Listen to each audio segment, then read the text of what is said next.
to the mountaintop. Feel the rhythm of the beat won't stop. Hands up high, let the bassline drop. It's just a sound that'll make you hop. Hey, welcome to the Been to the Mountaintop podcast. I'm your host, Steve Larosiliere. This podcast has been years in the making. And if you've known anything about me, I just want to say welcome. I've done many podcasts in the past, and this is probably the one that's probably closest to home for me. This is the intro episode. I'm going to tell you a little bit about what the podcast is, what we are hoping to do, the intention behind it, and what the format is, how we got here, and where we're headed to. So first off, what does Been to the Mountaintop mean? Say about a year ago, I got into a space where I was learning a tremendous amount, and I was reflecting upon my journey from being a nonprofit founder to an entrepreneur, starting an agency, a successful agency and consulting practice after leaving the nonprofit. And the fact that I got to invest in myself in a way and be in a space and being around communities in which whatever came to mind, whatever was, envisioned was possible. And I got to see some really amazing accomplishments in business. And then if I look back at my nonprofit journey of starting Stoked, that I was able to accomplish pretty much everything that I set out to do. And when I started thinking about the people in my life and the experiences that I had, I kept wanting to share so much of what I was learning and connect with people.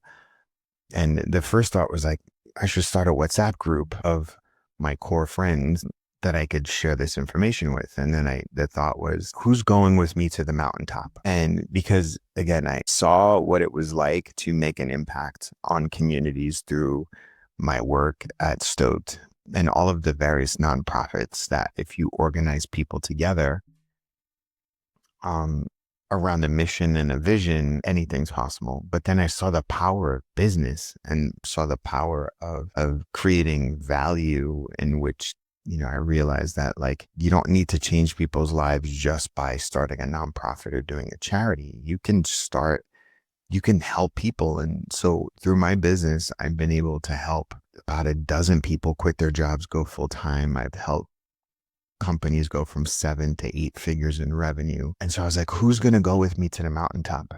And then I realized that Martin Luther King had his very last speech was called, to the mountaintop, been to the mountaintop, something like that. And which was really interesting because I happened to visit Memphis, the site of where he was assassinated. And he gave that speech before he was assassinated. It was been to the mountaintop. And the context around it was that he started to move outside the norm of civil rights and go more towards, the beloved community and community empowerment and economic empowerment. That's where his message was going, right? He started because he was there to support the garbage workers who were striking in Memphis. So he was there to support them. And so to me, that's what Been to the Mountaintop. It's like, I've seen a glimpse of what life could be like when there's a marriage between mission and purpose and value, in which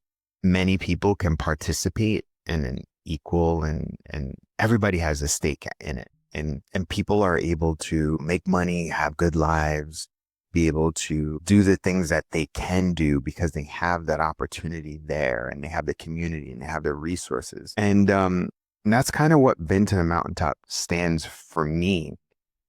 And it's more about connecting to the spiritual side and the vision and the future building side of sort of life, right? And so, this isn't going to be like a normal podcast.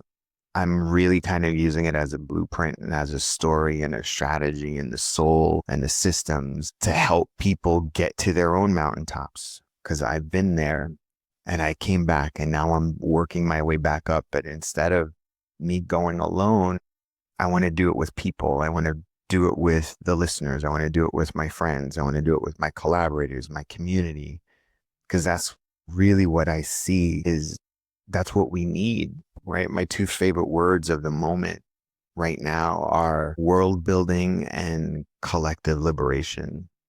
And so I see us getting to the mountaintop as being our way to construct our own narrative, our own systems, so that we can be free. All of us can be free. I'm also documenting my journey while building this next phase of my life and my community, my businesses, my organization. This isn't really like a content play because I struggled really so long to even just release this episode. I had to go through some deep journey. I was like, why is it taking me so long? I've wanted to do this for a year. And really because there's this vulnerability of having a podcast that is based off of you. It's not based off of a niche, right? And to be able to call your own shots and not be afraid of failure and not be afraid of like putting yourself out there in your own voice and building a community around that.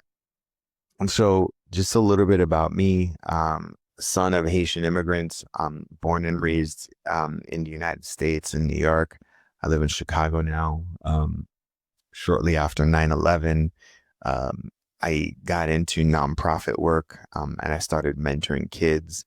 And then I got into community design and entrepreneurship. And then through entrepreneurship, I got into brand building. And in the early days, I was really drawn to podcasting. And so I had my very first podcast was called the Skate Motivation Podcast, where I interviewed skateboarders. My nonprofit Stoke, we worked with skateboarders, snowboarders, and surfers. So I started interviewing skateboarders to extract a lot of their mindset beliefs to sort of inspire young people to take those on, right? Like resilience, self-reliance, building confidence. And then I took that model and then I started another podcast called the Woodpreneur Podcast, which opened tons of doors. That first podcast, I was probably able to generate, a few $1,000,000 because of that podcast and the agency and the consulting that came as a result of it. I got speaking engagements. I was able to get clients. I was able to informally mentor and inspire, tens of thousands of people across the country. I learned how to build an audience. I also learned how to close clients and start like a movement around urban sustainable lumber. And a lot of my collaborators now come from that. I started an epoxy company, which I started and then sold to my business partner. I'm now collaborating with the current host of the Woodpreneur Podcast on launching a lumber network.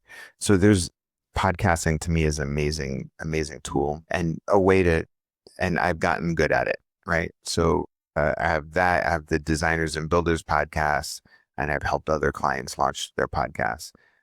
So the real lesson is like voice is leverage, and especially now within the world where media is being dismantled, centralized media, I think it's going to be more important for people to have their own decentralized networks and their own communities.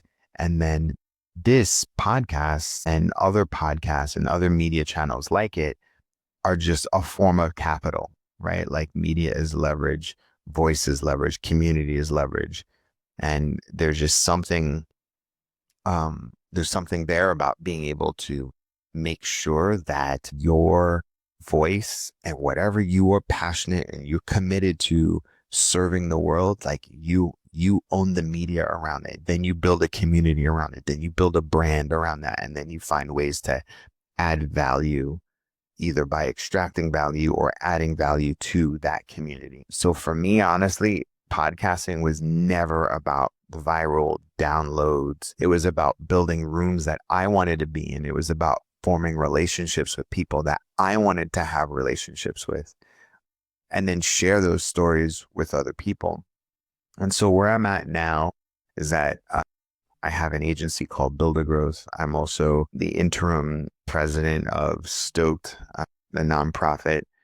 Build a Growth, we do AI automations, consulting.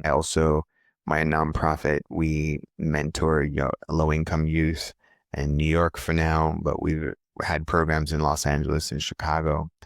And then also too, last year I started Purpose Design Build. It's a design-driven remodeling business powered by AI and systems. And that's probably like at my core, that's like my fun side hustle that gives me the opportunity to build spaces and create spaces. So I'm designing, bathrooms and living rooms and kitchens and designing entryways. There's a long-term play through the podcast around that, but I basically wanted to build the skill of being able to build out environments and spaces, and Purpose Design is giving me the opportunity to do that. On top of all of that is that I have a venture capital company called Purpose Sector Capital. It's a holding company for real estate, digital assets, and all my different businesses. And then eventually I'll be able to have a community. But this podcast is the heartbeat of all of them. I'm documenting how it all connects. I'm building wealth, I'm building community, I'm building alignment all at the same time. And this podcast is where it all intersects. So where I'm headed, so I want to shift from just making money to owning infrastructure. I want to build sovereign hubs. I know sovereignty is like, a big word and has kind of been co-opted by non-altruistic people. But for me, it's like land, real estate, co-working, communities, global. It's about building a parallel economy of builders, not beggars, right? Like empowering communities to be self-sufficient and doing it under a foundation of mentoring and community building and respect and dignity, right? I want to invest in AI, but sustainably, design, storytelling, and purpose-driven capital. And ultimately, I want to help raise the next generation of youth and builders. I'm not really chasing dollars. I'm chasing systems and building systems. It's about land and voice and freedom. So who's this podcast for? It's really for creatives, founders, coaches, educators, builders, people with a vision that they're scared to speak out loud. It's about sovereign seekers, people who want leverage, ownership, and legacy, spiritually ambitious people, those who are building and healing. It's about builders who want both cash flow and community. And I just honestly, when I think back to my earliest times when I sat down with my first coach was, she's like, what do you want in life? And I thought back to the time of when I started my very, very first business when I was 25. And I was like, I thought about like how lonely it felt to be able to go on this path, but go at it alone. Oh my God, it was so lonely. And so I was like, I want a community of highly motivated and creative people that want more out of life. I don't want to work with people. I don't want to be around people that are playing life at this level. I want to be around people playing at a much higher level, think bigger than me. And so those are the people that I'm going to have on the show, people that I respect. And I want to like unlock their own playbooks and then share it, right? I want to share what's happening with me so that you can learn. And then together we can all grow. So if you ever felt like you were meant to build something bigger than yourself, then this is a show for you. So who you'll hear from founders, creators, designers, educators, mentors, elders, land stewards, capitalists, right? Entrepreneurs, artists. Everyone here is building or carrying part of the mountain. And so my invitation to you is to subscribe, follow the journey, share this with your community, and just come build. This isn't a broadcast. It's an archive of a movement to just help free us. Honestly, that's free. So let's climb together. Been to the Mountaintop isn't just a podcast, it's a map. So let's build together. Thank you so much. I'll see you in the next episode.